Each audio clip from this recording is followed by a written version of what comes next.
And so we could not come together today without having a moment to remember.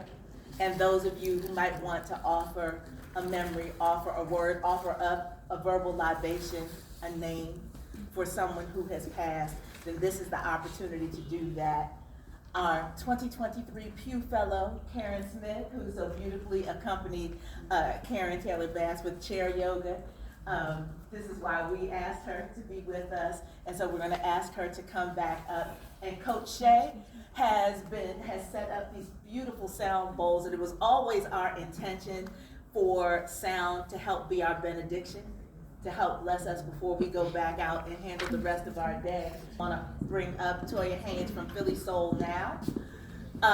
The record had also reached out to them asking about this possibility of having a memorial, having an opportunity to bring our community together for precisely this purpose. So I invited her to join us here today in this moment. And so I'm going to step aside briefly and let you begin this with our wonderful therapist and drummer, and we'll step in to wrap things up and acknowledge the other participants.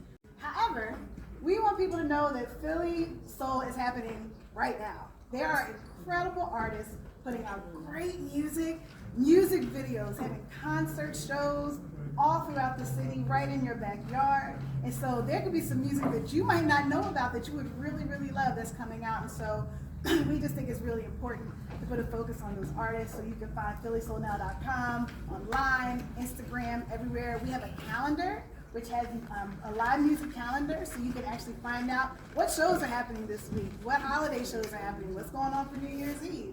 A lot of really great stuff. Also on Spotify, we have a playlist of all Philly artists, current Philly artists. I see Hezekiah right here from Johnny Popcorn, one of my favorites. Rated Art has also been featured on our playlist, so you can know, like, hey, this music is actually happening in this area.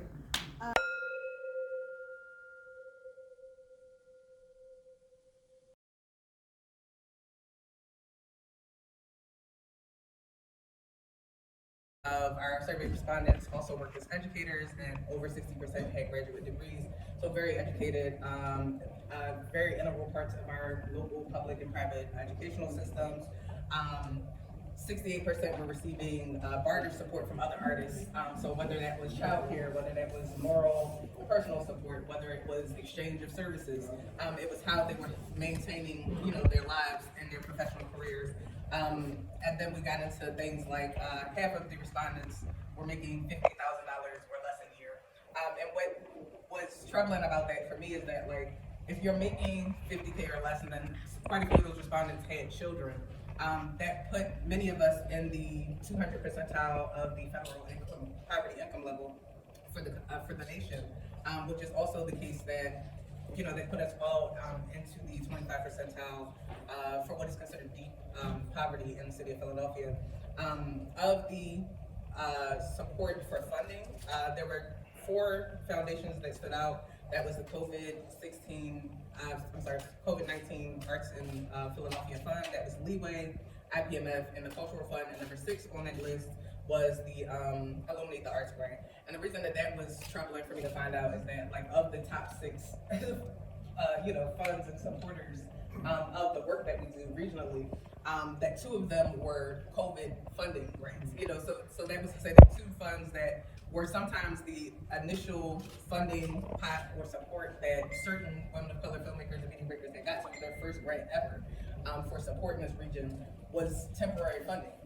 And so we also found out things like 10% of our respondents were disabled, and everybody was split, like, basically in half about and I understood that personally, but also felt like that led us to a lot of the recommendations that we gave for immediate support and asked for immediate funding from the city, permanency for Donate the Arts grants, and those sort of temporary grants, because you knew that these were the things that were unfortunately helping people maintain their work, helping people maintain their professional careers. And if we have half of women of color in our region who are making the work, who are making film, who are making media, feel like they can't sustain their work beyond 2 years, and we've lost half of those artists. We've lost a large part of their work, part of their cultural thread. we also found that self-care routines, moral and financial support from family and personal community, and some peer support and mentorship was helping many people feel like they could maintain themselves in their work. But it was troubling because a lot of the time, because the career and the work isn't sustainable by way of not having financial support, by way of personal things like personal health and wellness challenges, disability, having to be, primary supporter or caregiver. And so our recommendations were broken up into about 5 categories. So mentorship was one of them because many of the women that took the survey and that we talked to in the focus group had stated that they had been mentors or were looking for mentees. That mentorship had been a big part of sustaining their work, and so we recommended that there should be paid programs run and led by women of color in the sector that was paid for by larger institutions and organizations. We also recommended quite a few things under funding. A permanent fund for film and media that could act as an example of what a permanent fund for arts and culture in the city looks like overall. And that is still work that I'm doing right now. I'm in the arts and culture advocacy space. I got my start under the Arts and Culture Task Force that came out of Isaiah Thomas's office. And part of our ask for permanency in the city around arts and culture is that a permanent fund be made that matches the size of the city of Philadelphia so that we don't have the issue of there is no funding for arts and culture that's sustainable in the city. Pittsburgh has a $12 million annual fund that funds their parks, recs, libraries, arts and culture sector. And so Philadelphia being 5 times the size of Pittsburgh, we've suggested that and have been advocating and talking to the city about having a $60 million pot of money available for artists and for our sector in general. And there's other people that I can point you in the direction of if you want to know more about that. But we also suggested that pipelines be built and paid for by institutions. So we noticed that there are many students that find us from various universities and colleges, and also from certain venues that may have found us on their own or by happenstance or by way of personal introduction. But we know that by the time a lot of them reach us, because we're not in a position with our own organizations or with our own work to hire to sustain those things, that there's not much we can do for them. And so again, paid pipelines from the schools, from a University of Penn, for example, that they pay for, to say that we want to make these connections with other, people of color, with other people in our region who have the degrees, who are doing the work towards this kind of work, to be a part of our organizations, to be a part of the things that we're already doing or working toward funding and founding in the city. We also asked for the Philadelphia Cultural Fund to be made permanent because, again, it is one of the 4 funds that is actually funding small arts organizations and individual artists in the city. As far as infrastructure, I asked for immediate support for women of color creative businesses, nonprofit organizations, cultural organizations, for professional development, as well as to support programming that we were coming up with. Another ask and our recommendations was for expansion and access to better quality of life services from the city of Philadelphia specifically. So things like affordable artist housing, food security, safety, commitment to healthcare programs, insurance, as well as arts education and teaching opportunities. And our final sort of recommendation and ask was in the collaborations, collectives, and partnerships space, and that was an ask for increase of labs and fellowships locally, as well as free fiscal sponsorship. So a commitment from larger arts organizations and institutions like the Kendall Center, like the Philadelphia Museum of Art, for individual artists or for small arts organizations for free. It was also the case that, there was a request for funding and things like apprenticeships paid either by the larger sort of permanent pot of money or again by larger arts and culture institutions to uplift people of color-led multicultural organizations like the Colored Girls Museum, Black Star, Philadelphia Latino Film Festival, Scribe, and also to support the creation of new organizations like Presente Media, Three Piece Pictures, Little Filmmakers, 5 Shorts Project, and Look Now Media. So those are all pretty new organizations, but we also were asking for support of, existing organizations as well as support for the creation of new organizations. The reason that a lot of our focus too, and this will just be my last thing before I do a quick intro for the screening that we're going to have after this. The reason that there was so much of a demand and ask for money and support from organizations like University of Penn, Kimmel Center, Philadelphia Museum of Art, is because at the end of the day, we know by way of, again, this is the second report that I've done. The first report that I did when I was on the Arts and Culture Task Force, we really had access to a lot more people in the budget office, city controller, cultural officers, and people from various other cities. And so we got access to a lot of information about how much money and funding flows through the state, down from the state to the city. There's over $1 billion of funding every year. And where that money was going was my question, because I'm like, oh, I don't see that translate down in my communities. I see plenty of people doing neighborhood arts programming, doing all kinds of, work and creating all kinds of works, but like, where is that kind of money going? So when you start to follow the money and start to look into the data, there was a report done by some professors at University of Penn. I believe it was put out about 2 years ago. I can't remember the name of it now. But they talked about, their focus was from 97 to I believe 2010, about the intentional divestment and drying up of funding and money that went out originally to neighborhood arts programs and to neighborhood communities for arts and culture programming that got sucked up by what we call the Big Ten in Center City. So that would include places like the Kimmel Center, Philadelphia Museum of Art, all of these kinds of places. And we were trying to make sense of like, okay, well, if they're getting all the money now, where is it going? How is it being utilized? And so what we did, a couple of us that were on the task force did a test run with the Kimmel Center, for example.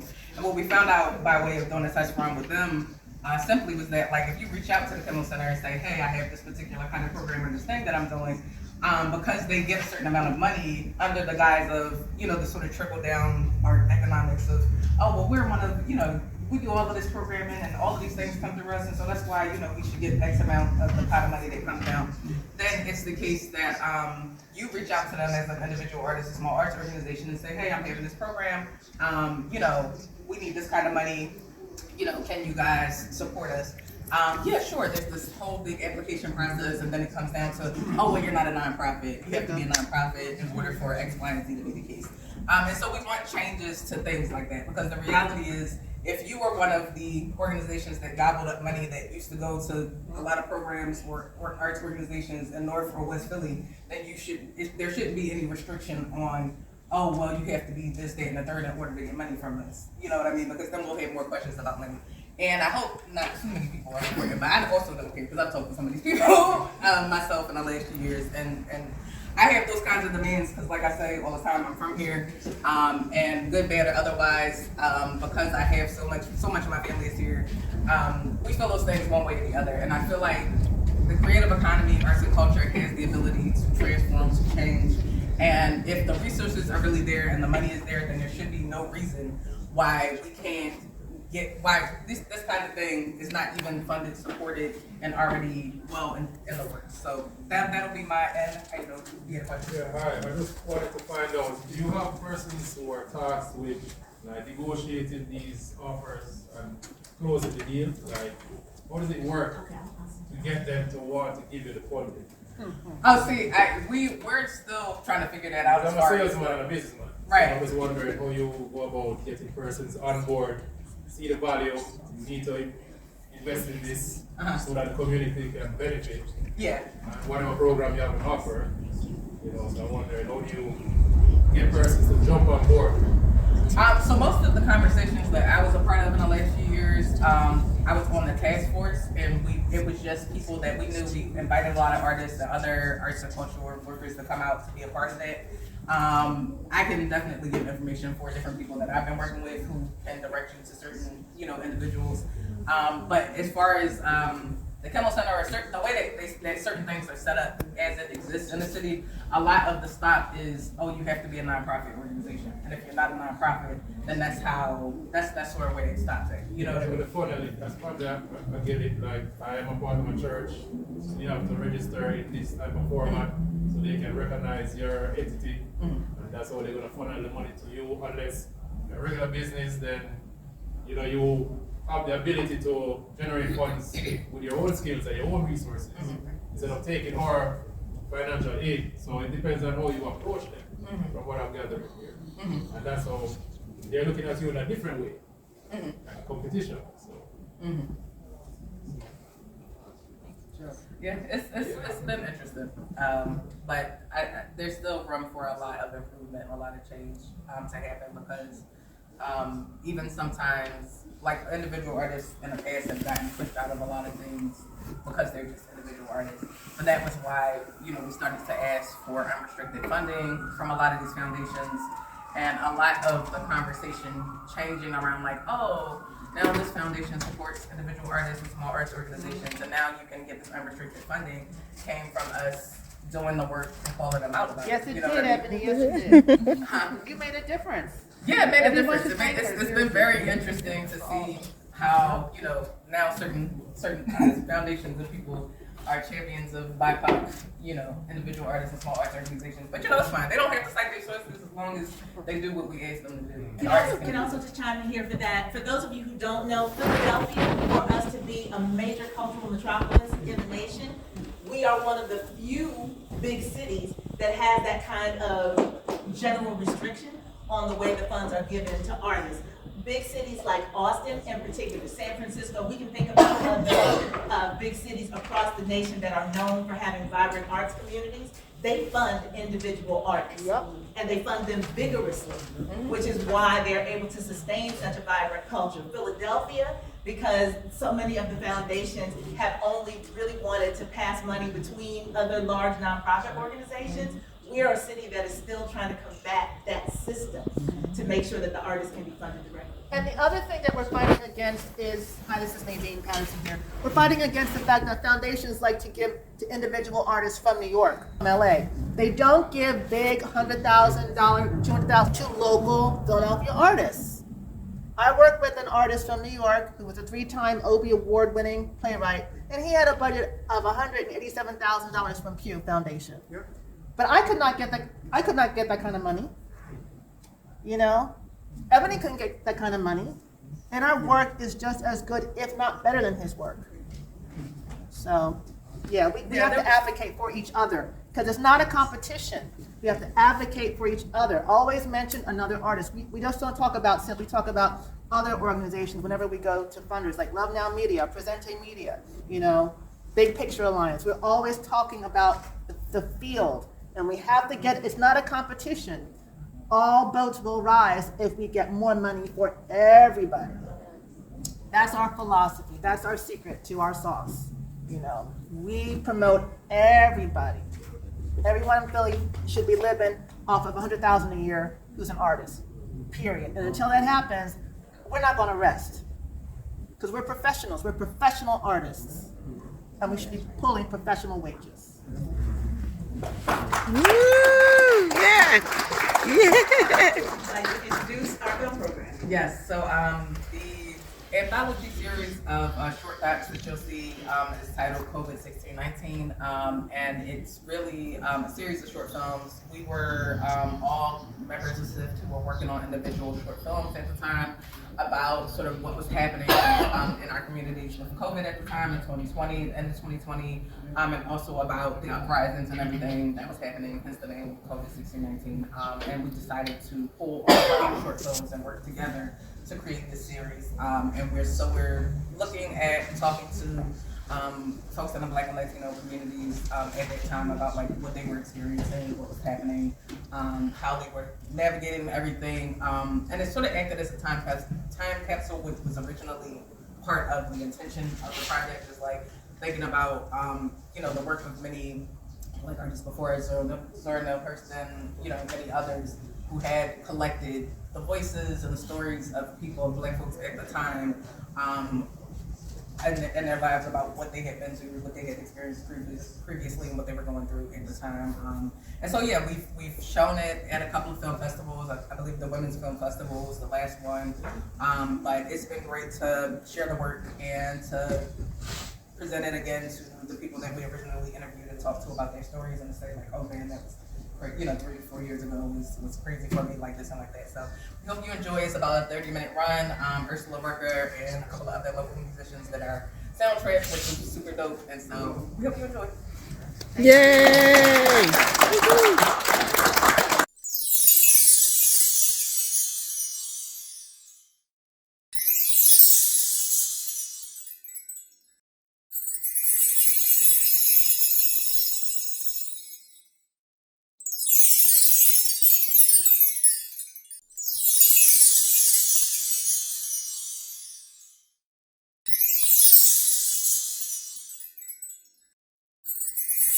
gave birth, I grew up as a Jehovah's Witness, and my pregnancy was so textbook, everything was fine. And I had signed my paper saying I didn't need blood work, don't give me a blood transfusion, because as a Jehovah's Witness, we don't honor that. But after I had given birth to my daughter, I started to hemorrhage. And like many Black women, I had to advocate for myself right after I gave birth. And I had a C-section because the 7th month they discovered I had placenta previa, and that would be the best course of action to make certain that I would be okay and the baby. And so after waking up from having the C-section, and I said to the nurse, and we don't give nurses enough love, because let me tell you, it's not the doctors. And the nurse said to me, it's normal to bleed after a C-section, and because it's a cut, right? And I said, but this doesn't feel right. So she pulled back the sheet and she said, you're hemorrhaging. You have a choice. They whisked me back to the delivery room and they said, you could have a hysterectomy or we could manually pull out your clots. And I'm telling you that not to gross you out, but to tell you how in a split decision, a split second, you have to advocate.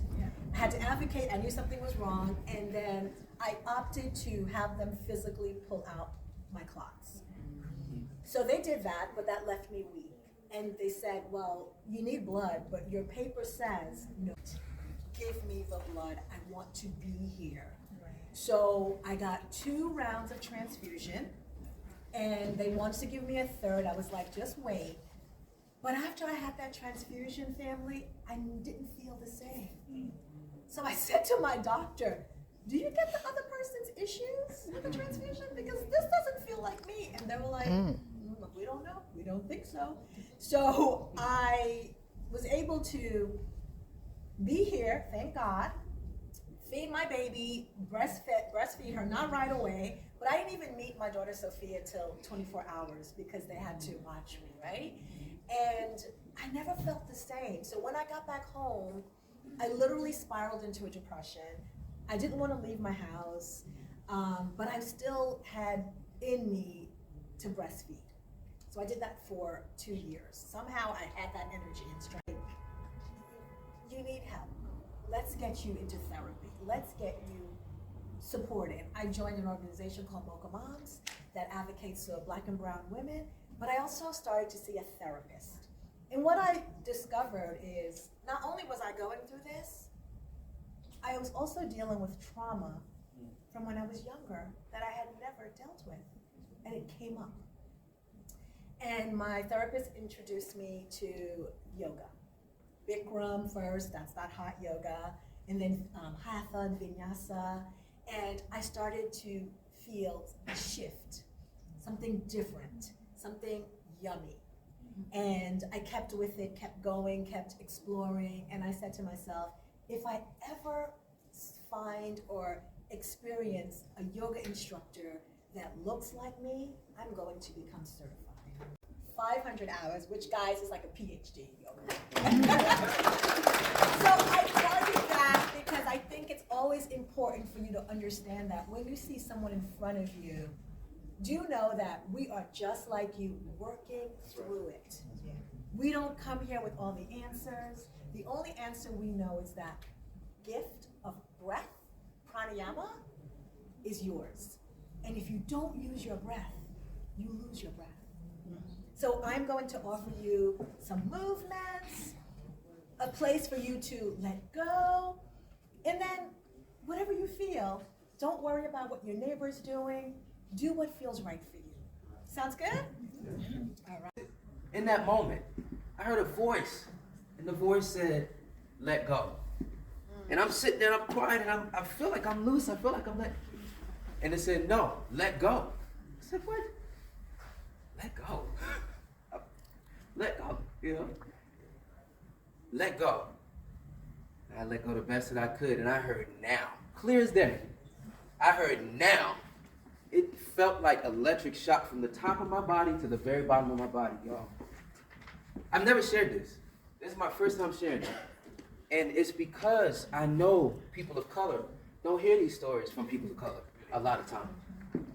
So I think, Stephanie, I thank you for making this, this opportunity for everyone today, because I'm praying that it spreads out from all of these voices into community and will cover our city and beyond.